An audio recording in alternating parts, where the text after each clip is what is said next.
Okie. Ita Mexicanatani. Good morning.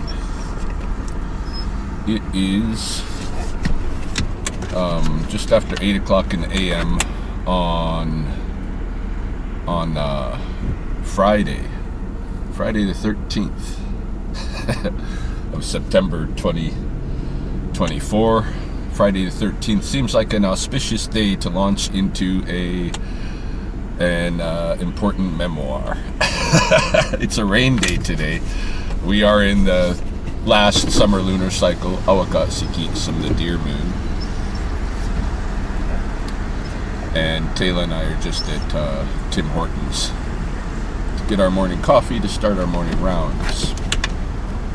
But I have a bit of a dilemma.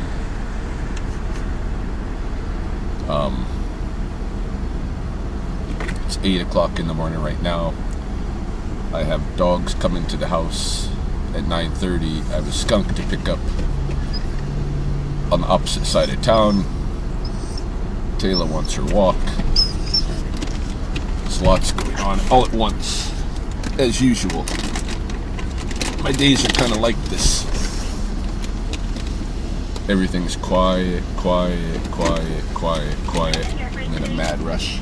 Can I get a medium coffee with a shot of chocolate? No, that's it. Thank you.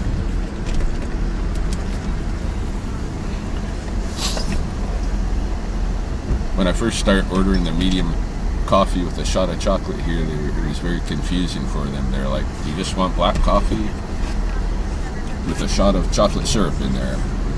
That's what I want. And now they just know. They just know exactly who's ordering when I come here, I think. So you're like, oh yes, the medium coffee with a shot of chocolate.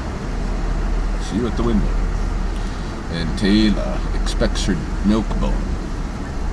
They don't always have her milk bone, but I always have one, just in case. Yeah, I thought today I would get into, because it's a rain day, I know I'm not going to have much for work. I'm going to have this little shot of busyness this morning, but then we're going to have a long stretch of nothing this afternoon. I thought today is a good day to get into another memoir, and an important memoir. This is one I've been waiting for, although I don't exactly know what I'm going to say still. I know the content that has to go into there, I just don't know how to tell the story in an impactful way, in the way it actually hit me in life. But today's going to be the tale of the 12th year synthesis, where everything that had previously been mingling in my formation as a child kind of synchronized together in a way that gave me a path that has led me into my adult life, and much of what synthesized at that time is still the focus of my life and my practice in life. So we're going to get into that today. That's the goal. Let's handle the 12th year synthesis. It's an important story to me, because I really do feel that when I was 12 years old, that's when my whole life got defined for me, you know? Like I knew where I was going, or I thought I knew where I was going, but I did know also where I was going. All of it was in the synthesis. There was one path that, although I wouldn't change it because I don't think I'd be the same person without it, the military path was where my one real big confusion was. Everything else that came together for me at age 12, I've been spot on. It's made me who I am. The military has also made me who I am, but in a different way. Like, I'm definitely not military anymore. I'm anti-military, but I'm still doing the kind of work that I thought I'd be doing in the military, I'm doing on my own. So yeah, We're going to talk about all of that stuff today. All of that stuff while we take care of doggies. It's a dog day for Ryan. I got a couple of dogs coming to be sat for the weekend. Good morning. Thank you so much. You need your milk bone, miss? There you go. Taylor gets her milk bone every time, rain or shine. All right, let's head out for our day. Let's go pick up a skunk. So what I read... Hi there, thank you so much for holding. I have Ryan on the line for you. Go ahead. Okay, thanks. Hello. Hello? Hey. Hi. Hi, I have an animal trapped in my fireplace chimney. I'm guessing it's a raccoon, but I have no idea. I can't tell. Yeah, it's probably a raccoon. Are you able to... He's probably a raccoon, and it's probably not trapped. It's probably living in your chimney. They do this all the time. Yeah, they do this all the time. So what I do in that situation is I come and I set up a trap where I think they're coming down off the house, and we try to trap them and remove them. Okay. It's a so you think it could get out if it wanted to? Absolutely. Like by going up? Yeah, absolutely. Oh.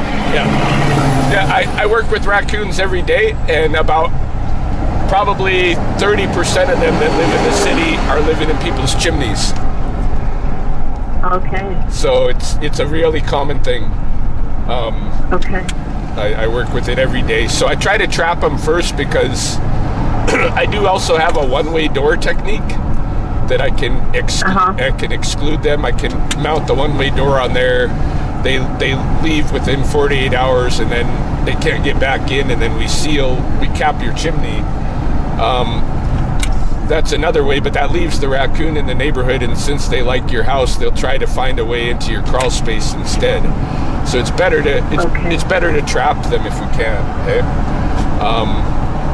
So I can come later this morning. I'm moving live animals right now, but I can come later this morning and set you up with a trap if you'd like. The fee for the service, if it's just one raccoon that's living there, it's $120 when all's said and done.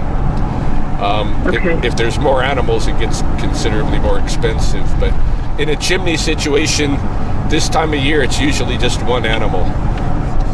Okay. Yeah. I think I've also got a problem with the chimney because I've got water leaking. I saw in the inside there. So I don't know if that's related or not. But that could be raccoon pee. Well, it didn't smell, so I thought, well, I guess you probably know better than I do, but... Yeah, that would be my first suspicion, given that you also have a raccoon living there. Yeah. But yeah, that would be where how I'd approach it. I'd come and trap one, then I'd peek in there, see if there's any more. There probably won't be, and then we'd need to seal your chimney too. So that would be the best thing to make sure you don't have the problem again. Just the trapping and get him out of there is $120, but the chimney cap is more. Hey, like it's like $200 just for the piece alone, and then about $50 for the installation. But anyway, we can get there. There's other routes if you don't want a professional chimney cap, but you got to close it some way to keep the raccoons from going back in there, because they'll smell it now. Yeah. So, but yeah, I'll come by later this morning and set you up with a trap if you'd like. Okay. So will you just text or call when you're coming or something like that? Sure, I could do that. Yeah. Yeah, I can let you know. Okay. All right. We'll see you in a little bit. Sure. Okay. Bye. Bye.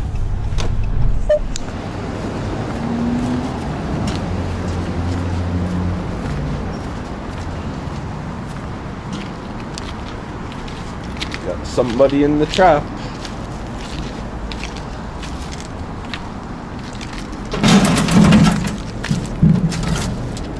Who we got?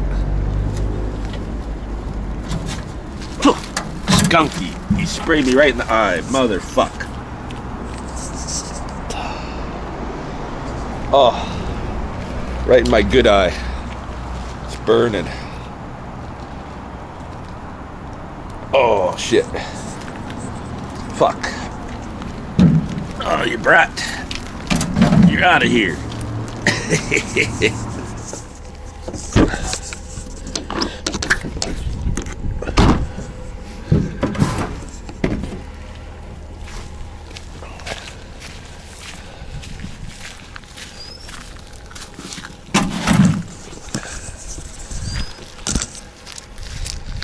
Never mind, Tay.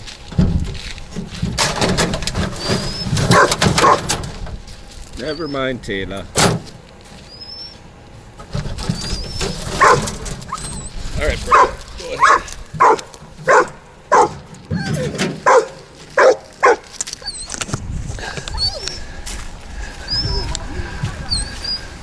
You never get tired of this, huh?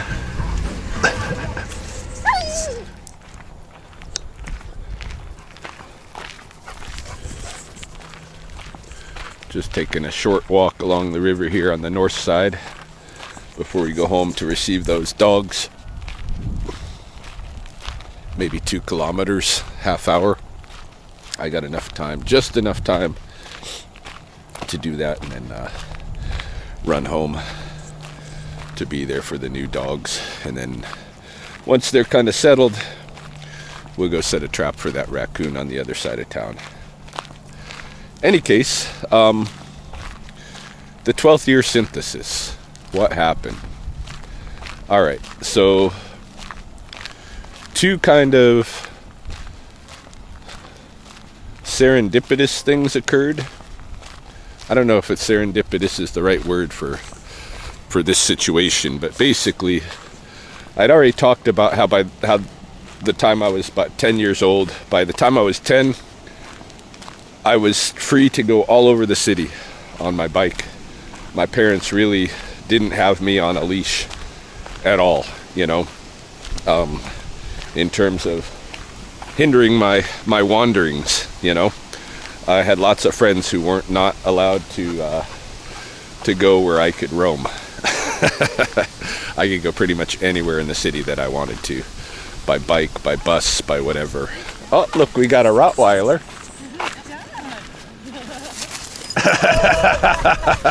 And the chase is on. Yeah, look at watching these.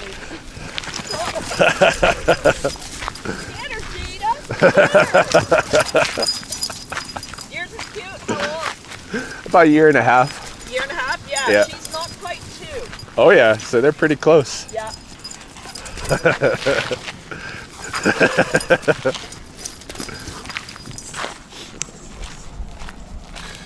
Anyway, yeah, I was allowed to wander. And one of the directions that I like, there are 2 main drags coming out of North Salem, Oregon, in my day, which was River Road. You could take River Road, which basically followed the route of the Willamette River,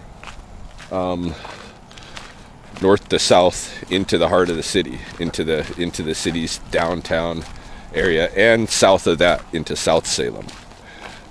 River Road was the main drag, and then going off in a little bit of a different, like southeastern direction, was Lancaster Drive.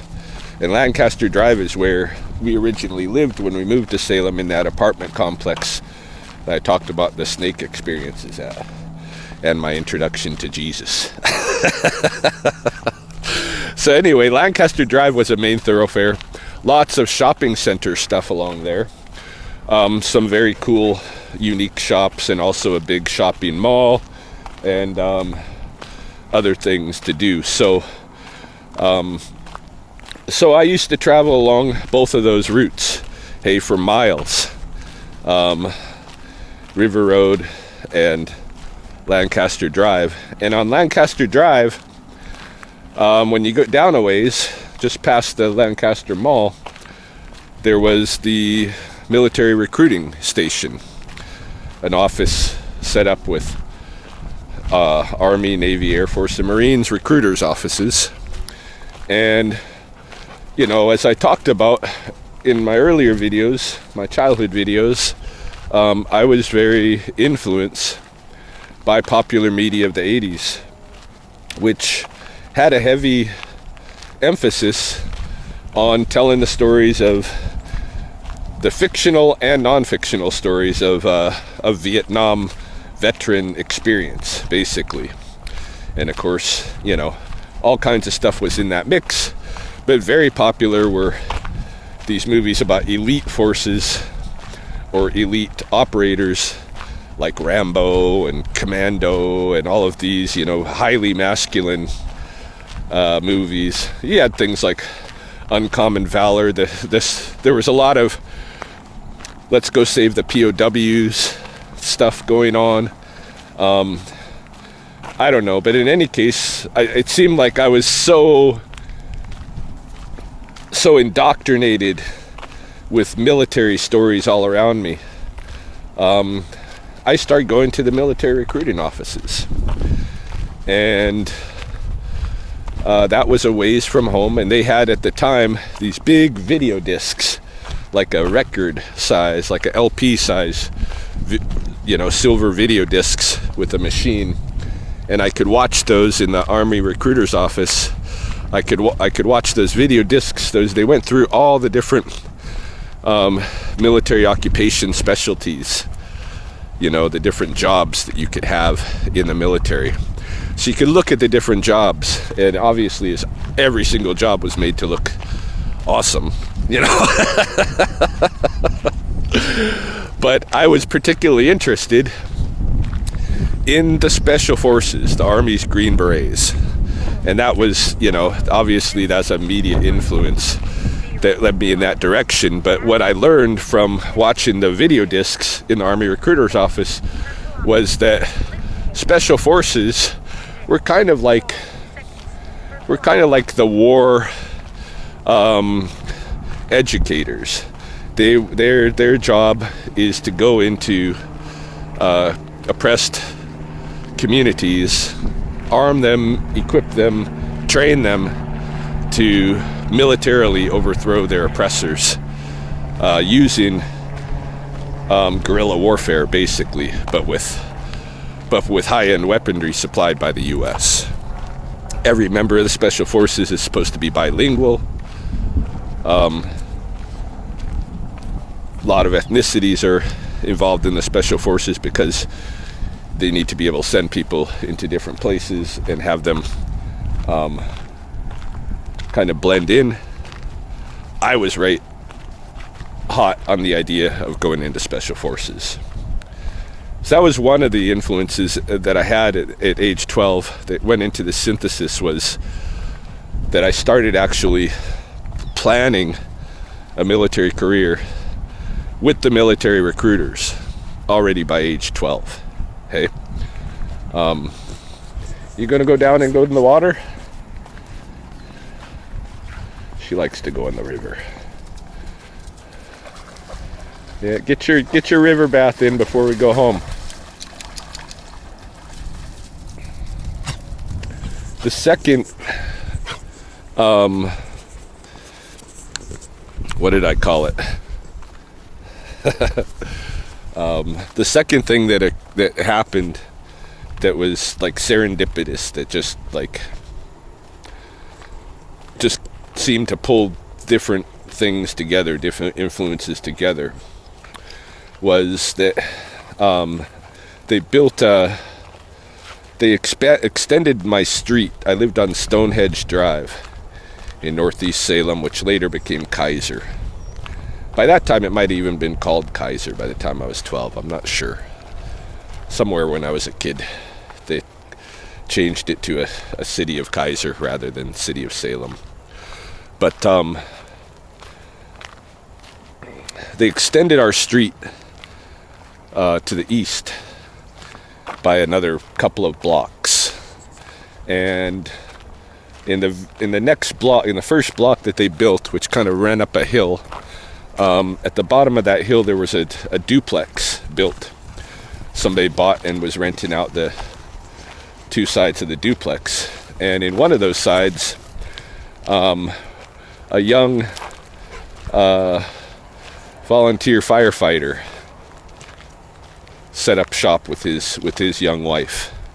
And this guy was an ex-professional kickboxer from California.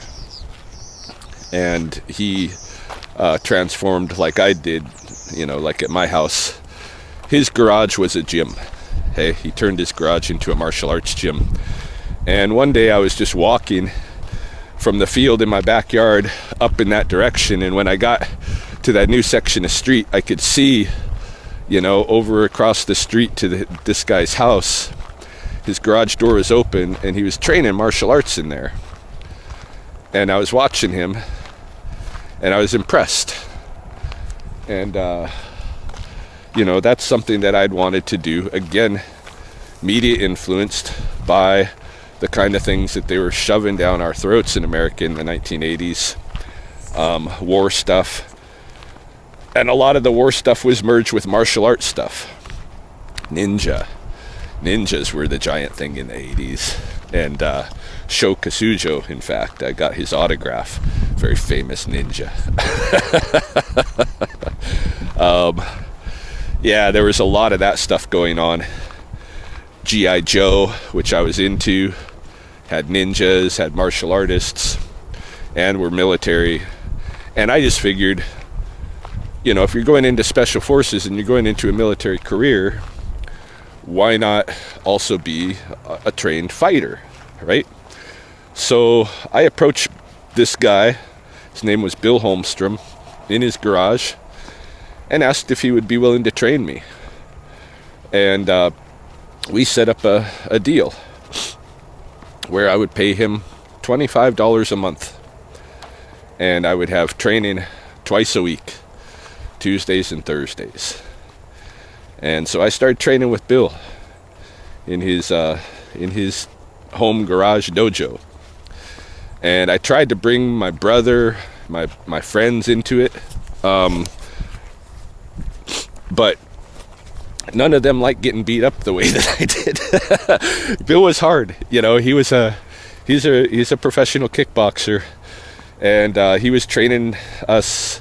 He had black belts in Kempo and Taekwondo, and he had a year of private training in Jeet Kune Do with Dan Inosanto, who recruited him after watching him in combat sports. And so, any case, a typical class with Bill would be calisthenics at the beginning, martial arts techniques practice, like going through techniques, and then applications in street situations, and then sparring. And the sparring was, I guess you could say sometimes it was light sparring, but it was also hard spar. I don't think I came away from class many days without my mouth all bloodied up because of my braces and stuff. Even wearing mouth guards, which we did, didn't save me from having fat lips every week from getting smashed in the face. Bill was a really good fighter. Like, he could see my techniques coming and stop them, and his stops were painful. Come on, Tay. He would do stop kicks that would just wreck my legs. He would do hard parries that would almost break my forearms, and then and then he knew how to fight, and he could hurt me anytime he wanted, and he made sure I got a little bit every week. And it trained me to have like a lot of instincts around fighting, because you mostly, when you spar like that all the time, you're learning how not to get hit. At the same time as you're learning how to hit somebody, you're learning how not to get hit. That's more important, even, in a way. So he taught me to be a pretty good sparring partner. And I stuck with him from age 12 till 18. We ended up opening a gym down on River Road next to the Fred Meyers, a professional martial arts studio. And then that was difficult to maintain financially, so we shifted into the Courthouse Athletic Club, also on River Road, but closer into Kaiser. Started training people out of the Courthouse Athletic Club. We trained lots of cops, lots of firefighters, EMTs and stuff. Bill moved from being a, in the time that I knew him, went from being a volunteer firefighter, doing side office work and stuff, to being the fire chief of Salem. And so he had a serious network of professional people that seemed to always migrate. Cops and stuff. They need the martial arts, like the military. You need the martial arts. So I had a lot of experience from the time I was 12 to 18, training with, and sometimes I'd be the trainer, of these professional peoples. I mean, certainly by the time I was 16, 17, 18, I was training cops, in Bill's stuff, which now there's much better. Like, we didn't know shit about martial arts, to tell you the truth, in the 1980s. It was still all the wars between the traditional schools. There was some kickboxing going on, the tournaments had, like, I was in some tournaments. Mostly it was point tournaments, but as you get to higher belts, it's still point tournaments, but it's hard contact point, and people get hurt and stuff even in that.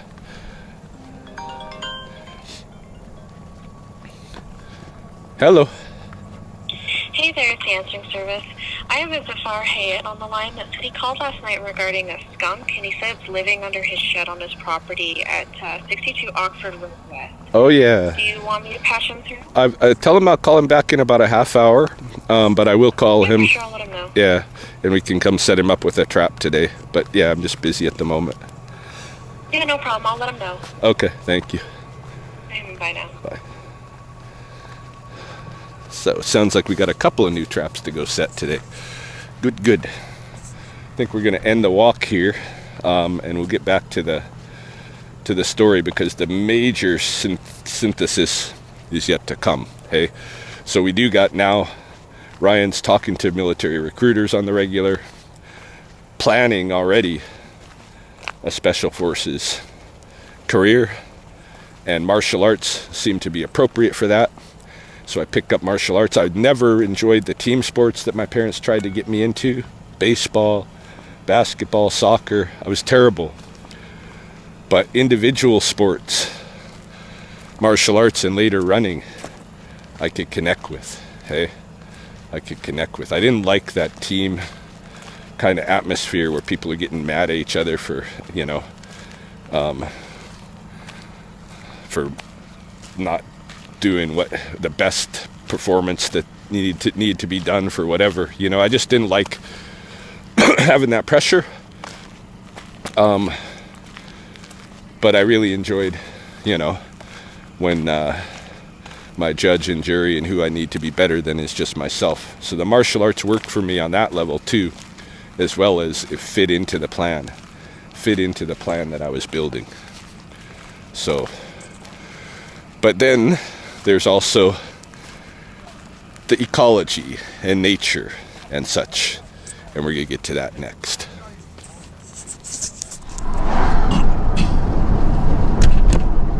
So it's about 11:30 now, and just finished picking up Winston and Tyrone, the two dogs that I'm going to have for the weekend. We'll see them maybe later today when we're back at the house. Meanwhile, I got to go out and make some rounds. I have some things to do. It's starting to warm up now. 17 degrees outside. I was considering getting out and mowing lawns, but I think I'll just let it dry off for the day. It was still raining this morning. Let everything dry off, and I'll go mow lawns tomorrow morning. This afternoon I need to go set 2 skunk traps one raccoon trap, and I need to climb up on top of a house, look down the chimney, and see if whether or not they have a raccoon. So I've got a few things to do, and we're gonna go do those things, and I'll continue my narrative as we go along. So back to the synthesis, the 12th year synthesis. So I'm in middle school, right? I must be in 7th grade, because 12 is like, yeah, 12 to 13 would have been moving into, it would have been my 7th grade year. And so I'm in my middle school library, and I'm an avid reader by this point. I spend lots of time using the library and stuff, and I noticed there's a little booklet. I wouldn't even call it a book. It's maybe 12 pages, you know, 12 pages. And it has an arrowhead on the front, and it says, "How to Find Indian Arrowheads." My school, by the way, is called Whitaker Middle School. It's named after one of the local tribal leaders, and our mascot was Whitaker, was the image of this guy, hey? So I had kind of a Indian head mascot thing, middle school. I grew up, as I said in the early childhood videos, being told that I'm part Blackfoot, you know, and I believed it. And, you know, nobody else I knew was ever claiming to be part Blackfoot. They might claim to be part Indian, they might claim to be part Cherokee, they might claim to be part whatever, something more familiar, but not Blackfoot. For, you know, you never hear people claiming to be Blackfoot. I always assumed, you know, from what I was being told, that it was real. Like, my parents never lied to me, they didn't try to anyway, so if they believed it, I was believing it. And, you know, at this point now, I don't know, could be bullshit, but my parents certainly believed it, and my whole family did, and led me to believe it. So I thought I was part Blackfoot. I was interested, of course, in what that meant, because I had no exposure to anything, you know, native at all, really. And so I pick up this pamphlet, How to Find Indian Arrowheads, and I take it home, read it real quick. I think I might even read it while I was at school, you know. But I know I took it home for at least one night too, and I didn't need it after that. That afternoon, that very afternoon, after reading How to Find Indian Arrowheads, which was just basically a surveillance technique manual, and they said go to just about any farm field and walk, you know, back and forth across the farm field. Luckily, like most farm fields have tilled rows that you can just follow those rows and look at the ground, and there's going to be things that jump out at you as human made, and certainly, you know, stones like obsidian, you know, flint and stuff like this is going to catch your eyes, can be different. Pick it up and look at it, you might find an artifact. This is, you know, a very easy way to find them. And so that afternoon, I left my, I was like, okay, I'm gonna go try this out. And so I went to one of the places where we as kids used to, you know, mess around, have our adventures and stuff like this. So not far from my house is Claggett Creek. And Claggett Creek, you cross Claggett Creek, and after that there's this like onion field. But that onion field it's on this, you know, the reason they're planting the onions there is because that ground is like super organic, thick, nutrient rich ground. The reason for that is because for, you know, 10,000 years it was a lake bed. It was a lake there, and it was drained for the purposes of farming. It was drained into Claggett Creek, so it still retained, you know, it's still basically a big giant like peat moss sinkhole, mud sinkhole. You know, one time we had a train trestle there too, which was interesting. I ended up moving to Lethbridge because I always had a train trestle in my life, and we had a train trestle there that went over the top of this lake bed, and a train derailed there one time, and the engine of the train and I think one of the other cars just disappeared into the muck.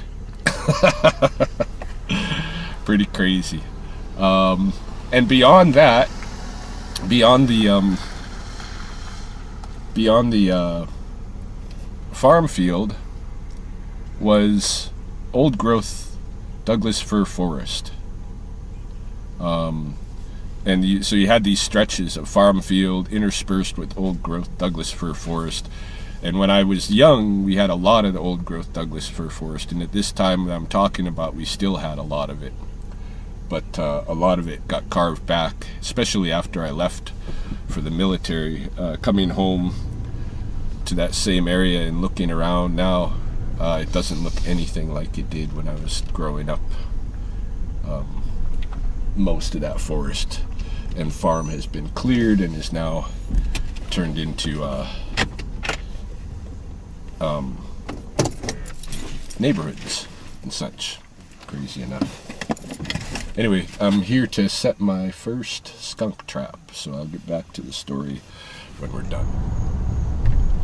Yeah, that was just a basic skunk living under a backyard shed kind of situation, so I've set the trap there, and now we're on to our next house, which the next closest resident we need to visit is the one where I need to go up on the roof and look and see if there's a raccoon in the chimney or not.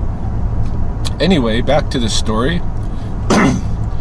I had read this pamphlet, How to Find Indian Arrowheads. I took off, crossed Claggett Creek, and started walking.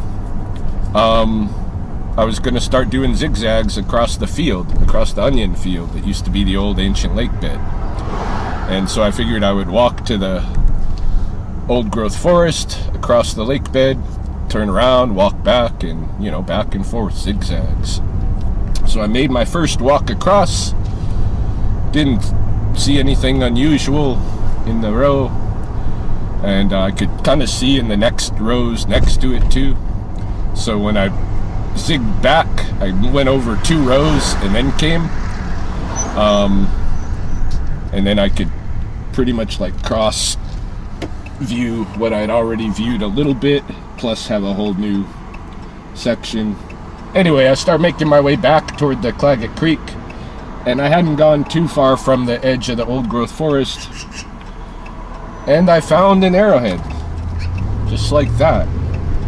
It was a tear-shaped arrowhead, maybe a little knife even, made out of jasper, and but it's about the size of an arrow. I still have it. I'll probably, when I get home, maybe I can find it and show you later today. But I still have that little arrowhead. I found it, and it, like, when I picked it up, like, first of all, I was amazed that this worked and that there are arrowheads right there, and I found one, and it's pristine. What blew me away was the whole thing was like brand new, like it had just been dropped there yesterday, you know. It was sitting right on the surface. It didn't have any, like, wasn't broken. There was no reason I could see for it to be discarded. It must have been lost there somehow, and it was perfect. It was like somebody left it there yesterday, and it felt like somebody left it there yesterday. It felt like somebody left it there yesterday. And then I was looking. This all happened in this is a gestalt shift that I had at that moment of picking up that arrowhead off the ground. I had a gestalt experience where my world would never be the same, because I'm looking at that arrowhead that just was lost yesterday, And I see the old growth forest, pristine, beautiful old growth forest, you know, Oregon rainforest, Willamette Valley savanna oaks and stuff in there mixed in. I see the old forest. I see the farm field, the agriculture over the top of the lake bed. And beyond that, I see the subdivisions, the new neighborhoods, the houses, the Edward Scissorhands land. As I later, when Tim Burton produced Edward Scissorhands, I was like, that's like the neighborhood I grew up in, you know? Cookie cutter, everybody pulls out in the morning, goes to work, all the men, the women are doing wife stuff. Just Yuppieville, white America. And I could see basically right there in that scene, I understood there's a colonization of the land occurring there, and that I'm part of it. That the old land is still there, and the things are still there that were left just yesterday, when people were living with the place, when there was a lake there, and people were living the place, the ecosystem, they fit into it, and they were living there in that way. Just yesterday. But then, like, yesterday evening, maybe going into the night when people can't see it happening, they clear some of that. They drain the lake. They clear some of the forest. It's agriculture. And coming, the next wave beyond the agriculture is the development, the urbanization. And so I could see the Edward Scissorhands land spreading, and indeed the area where I was, where this happened, you know, has Edward Scissorhands land spread over it now.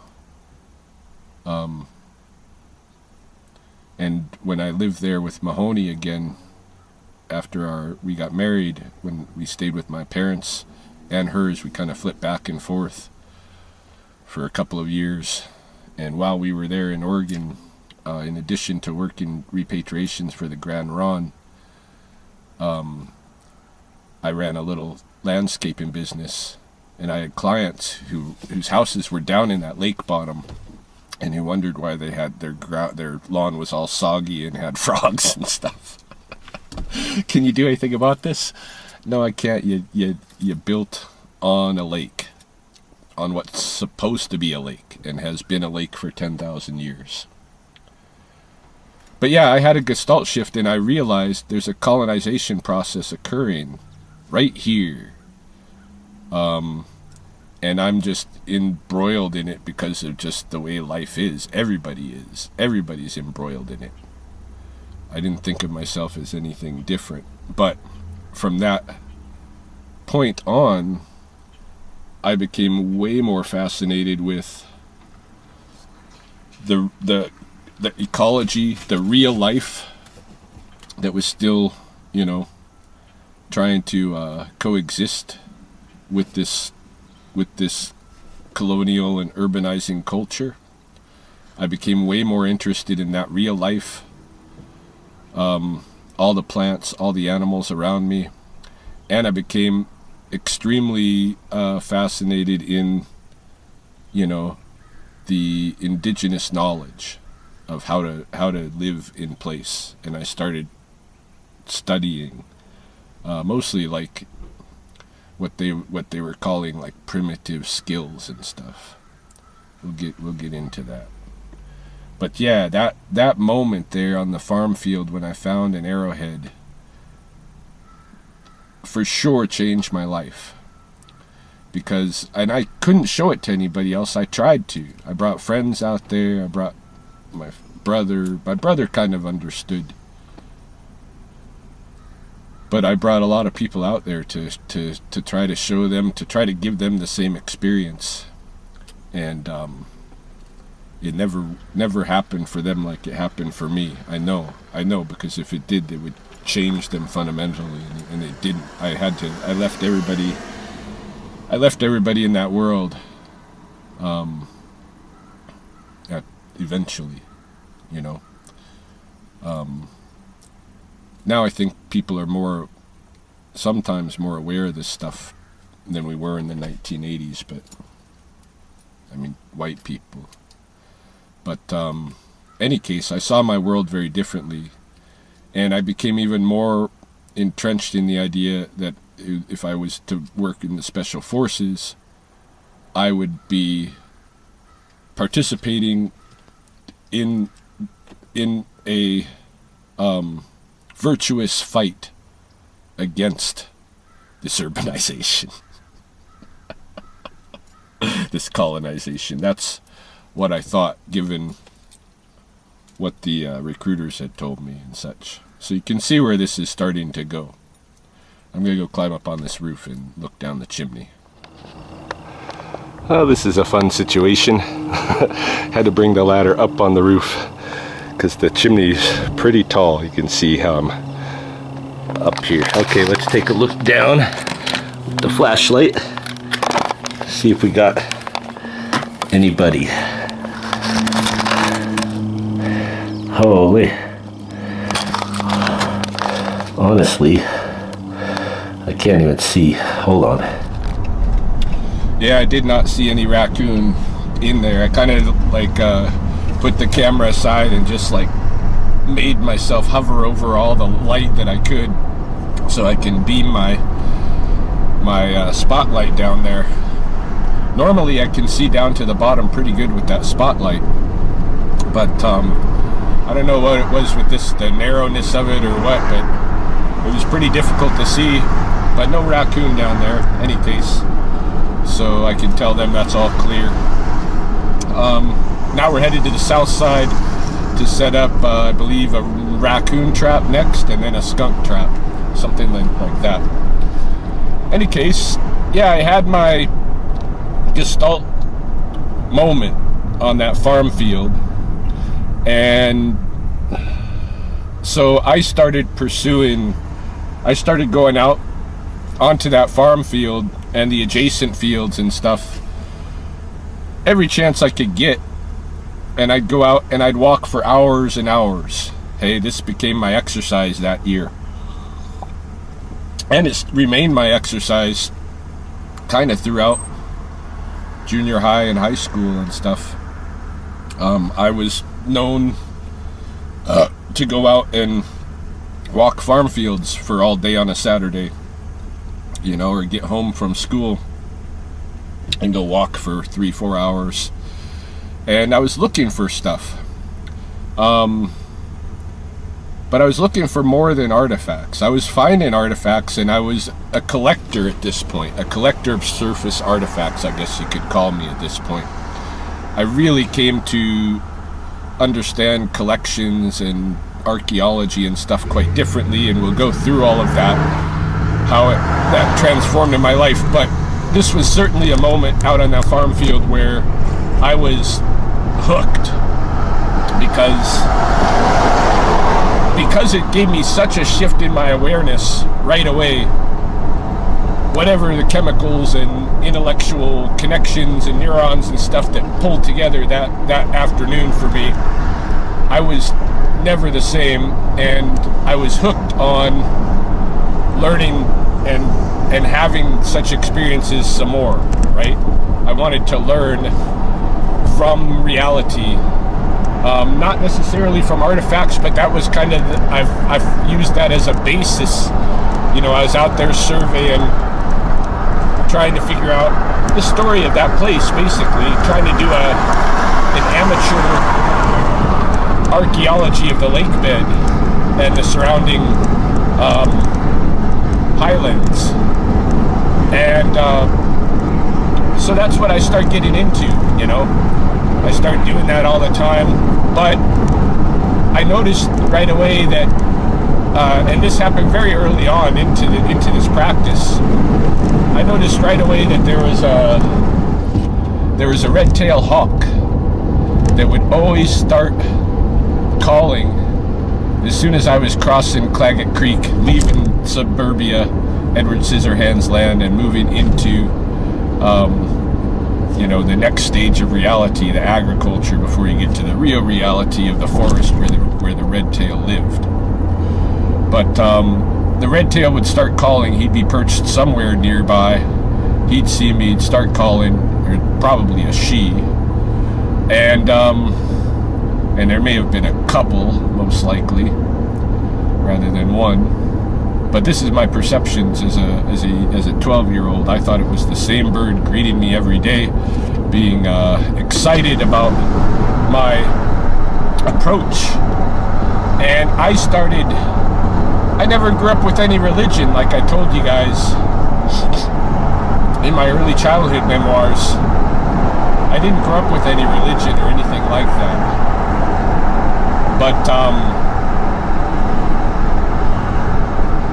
But I started talking to the hawk, kind of praying to the hawk, I would say, because I wanted to have more Gestalt experiences. And I would tell the hawk, you know, wherever you direct me, I'll go there. Just show me something, teach me something, you know. I'm here to learn. I want to learn, I want to change and stuff. And so wherever the hawk flew, I would follow. Some days I would just follow the hawk, okay? Not every day. A lot of times I was just doing zigzags, but there were days when I would just spend them following the hawk and trusting that the hawk is gonna show me things. And she did, you know? I have things, gifts that the hawk gave me. I have at least 3 gifts that hawk gave me. 2 of them that I got when I was young, and another that I got as an adult after I married. All from those hawks. Like, important, like, in one case I'd say even predicting my future blindness. Perhaps also, I always assumed it was speaking about my current blindness, what it gave me. The hawk gave me a mole's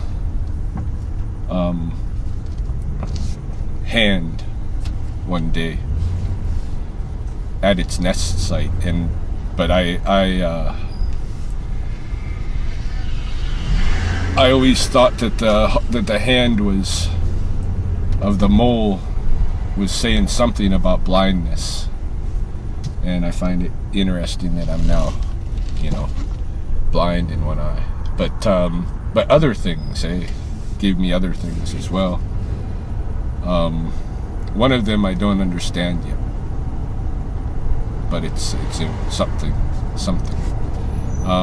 But anyway, I started following this hawk. That became kind of like, if I had anything like religion at all growing up, it was that. It was that red-tailed hawk and my relationship. Because I spent many hours out there on that farm field and engaging with that hawk, you know.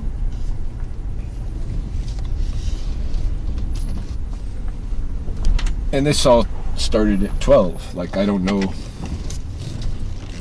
from there, like, we're gonna talk about my teen to young adult years and stuff. This all continued on, but at that point is where the practice began, and it was already set at that age. At 12 years old, I was engaging with that hawk that I would continue to engage in for the next 6 years. I was doing martial arts with the kickboxer who I would continue to train with for the next 6 years. I was talking to the recruiters who I would continue to plan my future with for the next 6 years. I was trying to learn some skills outside. Again, we'll talk about that because looking at what I would need to be able to do for Special Forces, then backpacking also came into the synergy. And again, at 12 years old. Okay, I think even my parents got me a frame backpack at that point. And I started spending nights places. But we get more into that. I gotta go over here and set my next trap. And we will continue with the narrative. It's closing in on 1 o'clock now, and I've just set my last trap that I had on my schedule. I set that Raccoon Trap that I was talking about, and then drove several blocks over to another Southside residence here and set up a skunk trap in their backyard. I'm hoping that I am running around moving all kinds of animals tomorrow morning because I am broke. I put my last $50 into gas. I got like $16 to my name, something like that. So I'm hoping that while I've got half a tank of gas, I'll be moving some animals tomorrow and making some money. We shall see. Anyway, I've been thinking as I set these last two traps, I've been trying to think of where do I want to go, how do I want to wrap this memoir, because essentially you got all of the pieces of the synchronicity now.